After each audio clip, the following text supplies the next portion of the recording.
دوست على نقطة التنمية البشرية بقى، ودي يعني أنا عايز أقول لك يعني ثلاث أرباع مقالاتي تقريبا أنا كاتبها في موضوع التنمية البشرية أو مفهوم اللي الناس شايفاه عن كلمة تنمية بشرية يعني.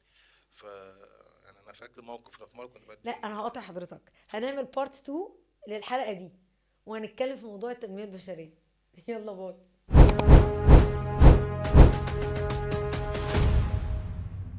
نرجع للجزء اللي وقفنا عنده نفس الحلقه بتاع التنميه البشريه وهنسمع فيها باستفاضه. اتفضل يا مستر.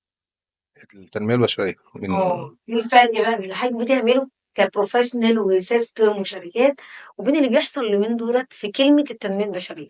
لا، هي التنمية البشرية زيها زي أي حاجة برضو، هي كلمة بوزيتيف جدا وكلنا عايزين ننمي البشر اللي حوالينا، والتنمية البشرية دي من أفضل الكورسات اللي موجودة في السوق. آه، بس ليها ناحية برضو إيه، نيجاتيف شوية، اللي هي في ناس بتعمل كورسز موتيفيشنال قوي زيادة.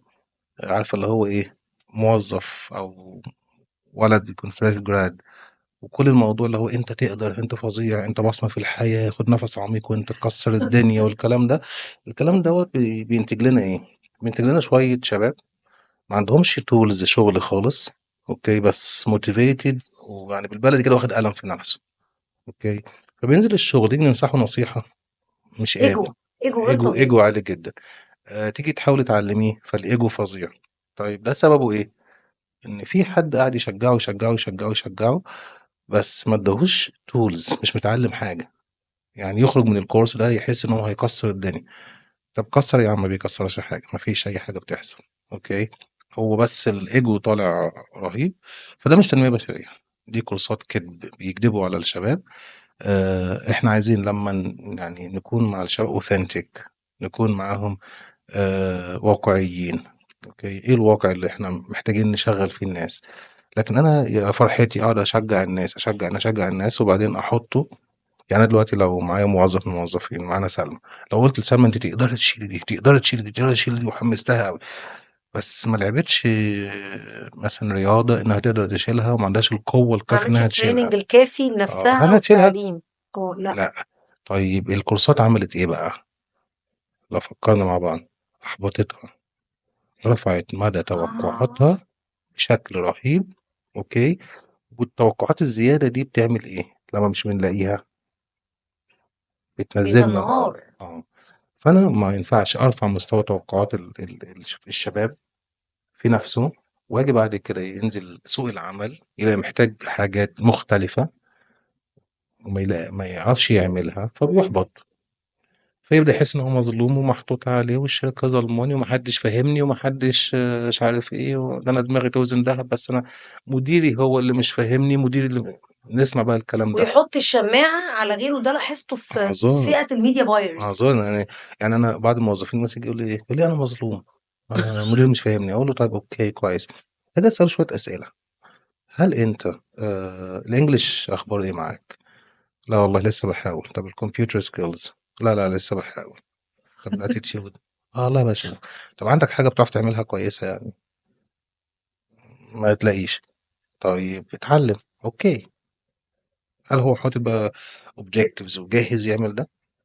لا مفيش، هو عايز اللي سمعه في الكورسز ان هو فظيع، هو عايز يحس له ان هو فظيع، ونقعد نفهمه يا ابني انت لا فظيع ولا بتنجان والله، يعني انت يعني يا ابني يعني اتعلم، اوكي. فهي دي الفكره، الطريق السهل، اوكي. واحنا اليومين دول حتى السوشيال ميديا خلت. اه. السوشيال ميديا، وان انا اقول لك ازاي مرتبك ما بقاش مليار وانت لو ما عملتش مش عارفه ايه في سن ايه تنهار، وواحد تاني انت ازاي مش متعلم كورس كذا ب طب 100 دولار انا راضي ذمتك، بير اور. اللي بيعرف يدخل مليار هو فاضي يعمل سوشيال ميديا؟ طب هيعملها ليه؟ يعني واحد بيدخل مليار، جامده، اوكي، هيروح يعمل حقيقي كورس؟ جامده جدا والله. يعني انا هروح اعمل كورس وانا بدخل مليار؟ اقف على رجلي اعمل كورسات وانا بدخل مليار اصلا؟ لا انا لا. هقعد في البيت والله واتسكت. لا لا، الشركات السوشيال ميديا فيها ناس كويسة جدا بتقول اه كلام اه، محترم فيها جدا ناس ما بتدي ننكرش مسج ده، حقيقيه وعندها رسالة بتقولها، اوكي. وفي ناس للأسف استغلت السوشيال ميديا ان هم يعملوا فولورز ويعملوا سمعة عشان ترندات. يلعبوا على مم. اصحاب الشركات اللي مش فاهمة، اوكي. يعني انا يا دكتور والله في مرة عملت كورس تي او تي، و يعني كورس كان 36 ساعة، كورس ظريف يعني، اللي هو TOT اللي هو من زمان أنتِ كنتِ اللي أنا كنت بتقولي باخده مع حضرتك. الكورس ده وفي واحد خرج من الكورس شاب عنده 26 سنة، ولقيته بعد ما خرج من الكورس عامل صفحة على الفيسبوك وإنستجرام المدرب الدولي المعتمد فلان الفلاني بعد الكورس. طيب أنا كأحمد أنا دربت في دبي وفي قطر وفي السعودية وفي مومباي، وواخد الكورسز بتاعته البيزنس ادمنستريشن من لندن، وبستجريش اقول مدرب دولي. يعني والله ما بستجري اقول مدرب دولي، بحس ان هي كلمه اكبر من مش براين تريسي يعني عشان اقول مدرب دولي. اوكي، وهو ما طلعش الباسبور بقى مدرب دولي عشان خد كورس 36 ساعه. طيب هل هو فشل؟ لا، انا عايز اقول لك هو بالعكس نجح. بيعمل اوكي فولورز وريتش والكلمة بتاعته اوكي مسموعة. والشركات ممكن تجيب ناس تانية، وحد يعني كان مثلا مستشار في الاتش ار والله ما اشتغل اتش ار، مستشار اتش ار والله ما اشتغل اتش ار، مستشار في التسويق والله لا دي حقيقة. ما اشتغلش تسويق في حياته. انا عندي حاجه مثال حي سريع. حقيقي. عندنا في الشركه عيننا ميديا بايرز، عملنا زي مسابقه. احنا عندنا ما بنجيبهمش في انترفيو، احنا بنجيبهم نعمل مسابقه. مثلا نقينا 10 كولكشن طلع على 5 مثلا، بنديهم بروجكتس حقيقيه والشركه اللي بتصرف الكامبين عشان الاول تتست، مش بتتست بفلوس العميل. ويلا ونشوف بيبان بقى الريزلت. والله انا عندي واحد كان كاتب CV، انا يعني كنت هقف ليه احتراما احتراما وتبجيلا. وتبجيلا عمل معايا انترفيو حسسني ان ايه ده، ما شاء الله في سنك هيكسر ده. الدنيا. اقسم لك بالله اكتشفت ان هو مثلا فتح حمله 3 مرات في كورس، 3 مرات. واللي بيديه الكورس مسمم دماغه، بيديه بقى برايفت وبيديه ادفانسد ومش عارفه ايه. لا لا، انت تروح الشركه تقول لهم السالري بتاعي. والله قال لي 20,000 ايه ريال.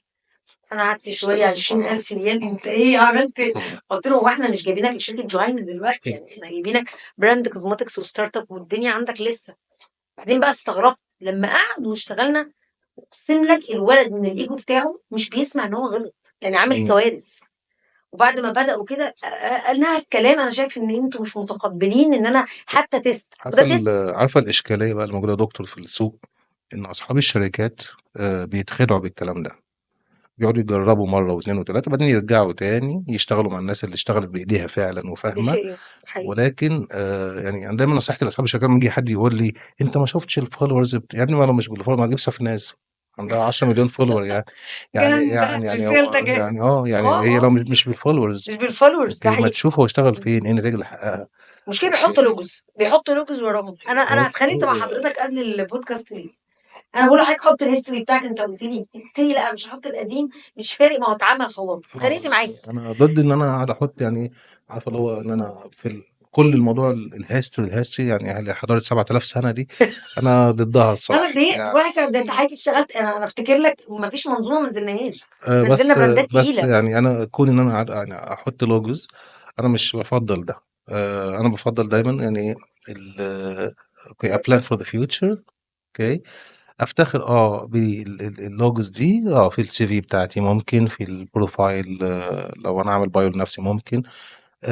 لكن مثلا لا انا يعني انا جاي النهارده مش عشان انا بنقل رساله، لكن مش عشان ابراند نفسي في حته معينه الصراحه يعني. انا ده شفت من حضرتك في ترحيبك.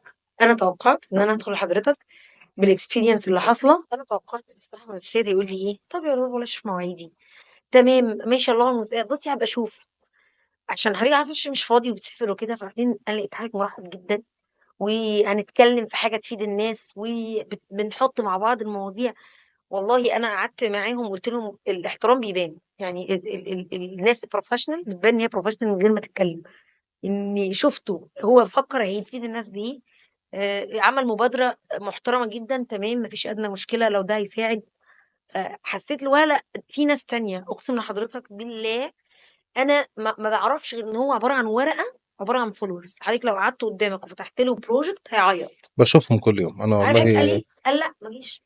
مم. اولا لا لا صعب، انتوا انا كده تشتغلوا بشوف على حس. يعني انا بشوف ده كل يوم، بشوف ناس كتير جدا يعني ما هي الا صفحه يعني. انت صفحه انت هو محتوى راس النهار يعني ده حقيقي. انت تيك توك يا ابني، عارف اللي هو يعني انت يعني انت طب المشكلة بقى إن إحنا عشان نظهر ده لشاب في سن مثلًا هو عايز الفيديو ال30 ثانية، مش عايز يقرا كتاب، عايز الحاجة اللي بسرعة، الحاجة اللي يالّا ده بيجيب ده، بيجيب ده.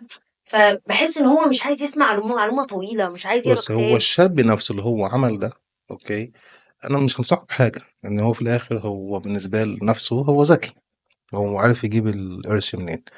آه. أوكي، يعني لو حد عمل تيك توك، لو حد عمل سناب شات، حد عمل الانستجرام مثلا بيطلع منه فلوس، فهو أنا بالنسبة لي يعني ده حد ذكي الصراحة، يعني ما بعتبش عليهم.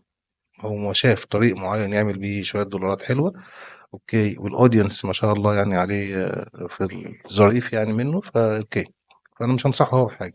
لكن أنا نصيحتي ليه كبزنس وايز، بزنس وايز أصحاب الشركات، شوفوا CV الناس إيه، عملت إيه بإيديها قبل كده، ما تشوفوش الfollowers بتوعهم قد إيه. دي النصيحة اللي ليه بيلبسوا في الحيط وييجوا بعد كده يعيطوا، أنت بتتفاجئ.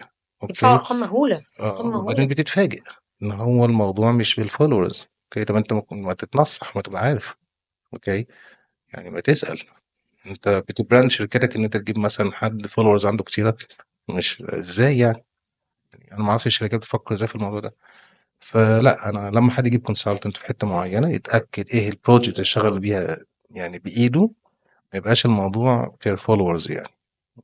طب يعني كده نقول إن جزء التنمية البشرية اللي هو إحنا ده مش نقول قشرة، هو قشرة للواقع الحقيقي. التنمية البشرية ما هي إلا شوية الكورسات اللي بيسموها الsoft skills، اللي إحنا بننمّي مهارات الناس الناعمة علشان يشتغلوا بشكل كويس وattitude positive. أوكي، ده أساس كلمة اللي هي الhuman development أو التنمية البشرية. لكن الكورسات اللي هي يعني أنا أmotivate ماشي، أmotivate الناس ماشي، بس في نفس الوقت يكونوا عندهم الskill اللي هتmotivate عليها. realistic، صح أكون كده. realistic، ما أكونش motivational على الفاضي، يعني أكون realistic، ما اقعدش أرفع توقعات الناس. أوكي، وبعدين ييجي الناس تتفاجئ بالحقيقي، يوصل فيحصل لحالات بقى انتحار في شباب فيحصل صغير، فيحصل إحباط. أنا راح 10 انترفيوهات يبقى هيموت نفسه. أنا اتظلمت، أنا اتعملت، لأ، ما ده هي دي الفكرة.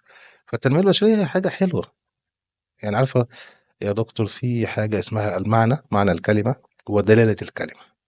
أوكي، معنى الكلمة هو الكلمة معناها الحرفي يعني إيه؟ يعني كلمة شيطان حلوة والّا وحشة؟